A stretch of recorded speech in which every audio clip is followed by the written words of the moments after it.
മഹാസമുദ്രങ്ങളുടെ സംഗമം എന്ന് പറയാവുന്ന ഇന്ത്യയിലെ രാഷ്ട്രപിതാവ് മഹാത്മാഗാന്ധിയും യുഗപ്രവാഹനായ ശ്രീനാരായണ ഗുരുവും തമ്മിൽ ഗുരുദേവൻ്റെ ആധ്യാത്മിക കേന്ദ്രമായ ശിവഗിരിയിൽ നടന്ന സമാഗമം വളരെ പ്രാധാന്യമുള്ളതും ചരിത്രപ്രസിദ്ധവുമാണ്.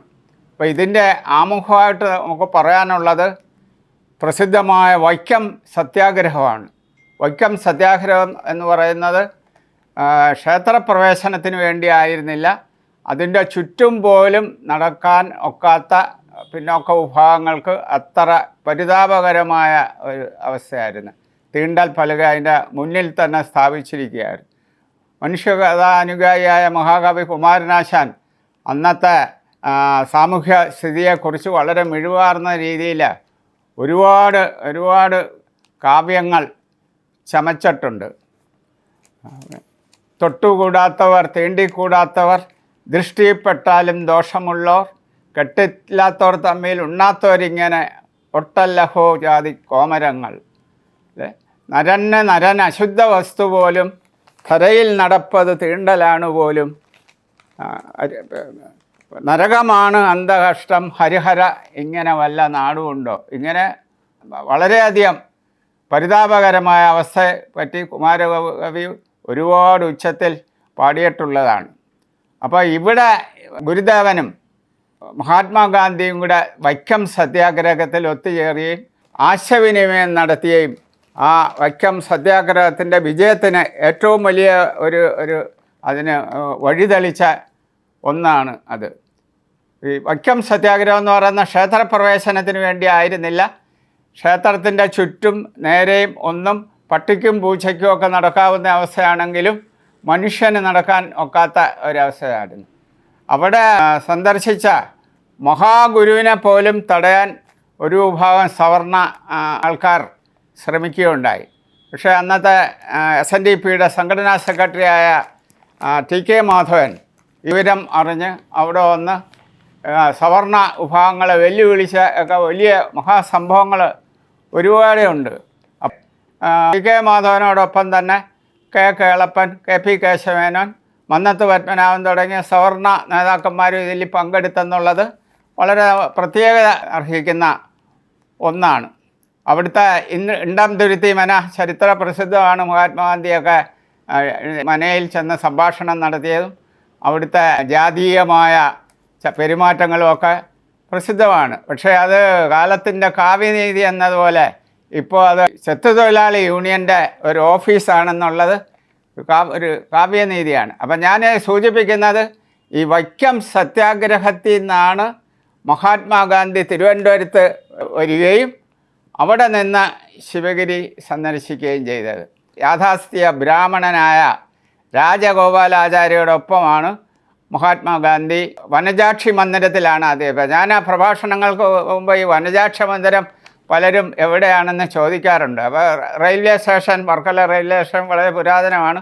അവിടുന്ന് ശിവഗിരിയിലേക്ക് വരുമ്പോൾ തോടിനും മുമ്പേ അവിടുന്ന് വരുമ്പോൾ ഇടത്ത് സൈഡ് കാണുന്ന ഒരു വലിയ കെട്ടിടമാണ്. അതിൻ്റെ കുറച്ച് ചരിത്രവും കൂടെ അറിയുന്ന നല്ലതായിരിക്കും. അന്ന് തിരുവിതാംകൂറിലെ ഈഴവ വിഭാഗത്തിലെ ഏറ്റവും പ്രധാനമായ 3 കുടുംബങ്ങളാണ് വാരണപ്പള്ളിയും കോമലെഴുത്തും അതുപോലെ തന്നെ ആലുംമൂട്ടിൽ ചാന്നാരുന്ന ഫാമിലി എന്ന് പറയുന്ന വളരെ പ്രസിദ്ധമാണ്. നങ്ങിയാർ കുളങ്ങരയിൽ നിന്ന് മാവേലിക്കരയ്ക്ക് പോകുന്ന മുട്ടം എന്ന് പറയുന്ന സ്ഥലത്തായിരുന്നു. അന്ന് തിരുവിതാംകൂറിലെ രാജാവ് പോലും പണത്തിനും സമ്പത്തിനും കുറവുണ്ടാകുമ്പോൾ ഈ ഫാമിലിയെ ഈ കുടുംബത്തെയാണ് സമീപിക്കുകയും ഈ റിസോഴ്സസ് ധനം സമാഹരിക്കുകയും ചെയ്യുമെന്നുള്ളത് വളരെ പ്രധാനമാണ്. ആലുംമൂട്ടിൽ RK ദാസ് എന്ന് പറയുന്ന അദ്ദേഹത്തിൻ്റെ മകളുടെ പേരാണ് വനജാക്ഷി എന്ന് പറയുന്ന 11 വയസ്സുള്ള കുട്ടിക്ക് വളരെ ഗുരുതരമായ രോഗബാധിത ആയിരുന്നു.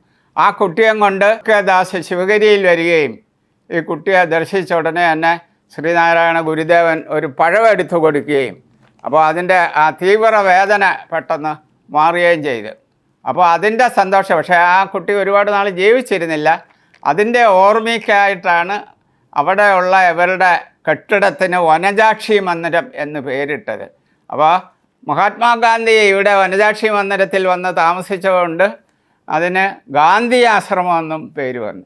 അപ്പോൾ ഇവിടെ വന്നത് വളരെ യാഥാസ്ഥികനായ ചാതുർവർണ്ണ ഇതിലൊക്കെ വിശ്വാസമുണ്ടായിരുന്ന രാജഗോപാലാചാരിയായിട്ടാണ് ഗുരു ഈ വനജാക്ഷി മന്ദിരത്തിൽ വന്നത്. അവിടെ വന്നപ്പോൾ അവരുടെ സംഭാഷണത്തിന് 2 തടുക്കെടുത്തിടുകയും 2 പേരും ഉപവിഷ്ടരാകുകയും ദ്വിഭാഷിയായി എൻ കുമാരൻ അവിടെ എത്തുകയും ചെയ്തു. അപ്പോൾ ആദ്യമായി ഗാന്ധിജി ഗുരുവിനോട് ചോദിച്ചത് ഗുരുവിന് ഇംഗ്ലീഷ് അറിയാവുന്നതെന്നാണ്. ഗുരുദേവൻ അതിന് മറുപടി പറയുകയുണ്ടായി. തിരിച്ചു ചോദിക്കുകയാണ് ചെയ്തത്, മഹാത്മാവിന് സംസ്കൃതം അറിയാമല്ലോ. അപ്പോൾ ഇന്ത്യയിലെ ഏറ്റവും പുരാതനമായ ഭാഷ സംസ്കൃതമായതുകൊണ്ട് അത് ആ മഹാത്മാഗാന്ധിക്ക് അസ്വസ്ഥത ഉണ്ടാക്കിയെന്നുള്ളത് സത്യമാണ്. അപ്പോൾ ഇവരുടെ ഈ സംഭാഷണം അതേ ഒരുപാട് കാര്യങ്ങൾ ഉരുത്തിരിഞ്ഞു വന്നു. ഗാന്ധിജി ഗുരുവിനോട് ആദ്യം ആരാഞ്ഞത് ഹിന്ദുമതം മോക്ഷത്തിന് പര്യാപ്തം ആണോ എന്നാണ്. അതിന് അദ്ദേഹം പറഞ്ഞ പ്രസക്തമായ മറുപടി എല്ലാ മതങ്ങളിലും മോക്ഷമാർഗത്തിന് സാധ്യത ഉണ്ടെന്നാണ്. അപ്പോൾ അത് കഴിഞ്ഞ് ഗാന്ധിജി ചോദിച്ചത് ഈ അയിത്തജാതിക്കാരായ പിന്നോക്കക്കാരായ ആളുകൾക്ക് ഉത്കർഷം ഉണ്ടാക്കുന്നതിന് എന്തെല്ലാം മാർഗമെന്നാണ് ആരാഞ്ഞത്. അപ്പോൾ അതിനും ഗുരു മറുപടി പറഞ്ഞു, സമ്പത്തുണ്ടാകുകയും വിദ്യാഭ്യാസം ലഭിക്കുകയും ചെയ്യുക എന്നുള്ളതാണ് അതിന് ഏറ്റവും അടിസ്ഥാനം എന്ന് പറയുകയുണ്ടായി. അത് കഴിഞ്ഞാണ് പിന്നെ ഏറ്റവും പ്രസക്തമായ ഭാഗത്തേക്ക് അവരുടെ സംഭാഷണം. ഗാന്ധിജി ഒരു മാവില ചൂണ്ടിക്കാണിച്ചുകൊണ്ട് ആ മാവ് ഇലകൾ കുരുടിയതും വലുതും തളിർത്തതും പല ഇതിലാണല്ലോ, അത് പ്രകൃത്യ അങ്ങനെ തന്നെ മനുഷ്യ വിഭാഗത്തിൽ മനുഷ്യരുടെ ഇടയിൽ വലിപ്പച്ചെറുപ്പം ഉണ്ടല്ലോ എന്നാണ് ഗാന്ധിജി ഗുരുവിനോട് ചോദിച്ചത്. അപ്പോൾ ഗുരു പറഞ്ഞ മറുപടി വളരെ പ്രസിദ്ധമായ ഒന്നാണ്. ഈ ഇലകൾ പല അളവിലും ഇരുന്നാലും അതിൻ്റെ ചാറെടുത്ത് സ്വാദ് നോക്കിയാൽ ഏത് ടൈപ്പ് ഇലയായാലും അതിൻ്റെ സ്വാദ് ഒന്നാണെന്ന്. അപ്പോൾ അതിൻ്റെ ഈ യുക്തി മഹാത്മാവിന് വളരെയധികം ബോധ്യപ്പെടുകയും ഗുരുവിനെ അഭിനന്ദിക്കുന്ന ഒരു സ്റ്റേജിലേക്ക് എത്തുകയും ചെയ്തു. വാസ്തവത്തിൽ ഈ ശിവഗിരി സന്ദർശനം മഹാത്മാഗാന്ധി ഒരു ദിവസത്തേക്ക് വന്നിട്ട് പോകാനുള്ള ഇതായിരുന്നു. പക്ഷേ അവിടുത്തെ പരിപാവനതയും ആ ആശ്രമത്തിൻ്റെ പ്രത്യേകതയും ഒക്കെ മനസ്സിലാക്കിയ മഹാത്മാവ് അന്ന് അവിടെ തുടരുകയും വൈദിക മഠം സന്ദർശിക്കുകയും അവിടുത്തെ കാര്യങ്ങൾ തിരുവല്ലി നടക്കുന്ന കാര്യങ്ങളെല്ലാം സാഗൂതം വീക്ഷിക്കുകയും ചെയ്തിട്ടുള്ളതാണ്. ഒരു കാര്യം മഹാത്മാവിനെ വളരെയധികം അത്ഭുതപ്പെടുത്തി. പൊലയ കുട്ടികളും പറയ കുട്ടികളും ഒക്കെ ദൈവദശകം ചെല്ലുന്നതും ഉപനിഷത്തും സംസ്കൃതമൊക്കെ പാരായണം ചെയ്യുന്നതും ഒക്കെ മഹാത്മാവിനെ വാസ്തവത്തിൽ അത്ഭുതപ്പെടുത്തി. അപ്പോൾ അതിനെക്കുറിച്ചൊക്കെ സന്തുഷ്ടി പ്രകടിപ്പിച്ചുകൊണ്ട് ഗുരുദേവനോട് മഹാത്മാവ് ആരായുകയുണ്ടായി.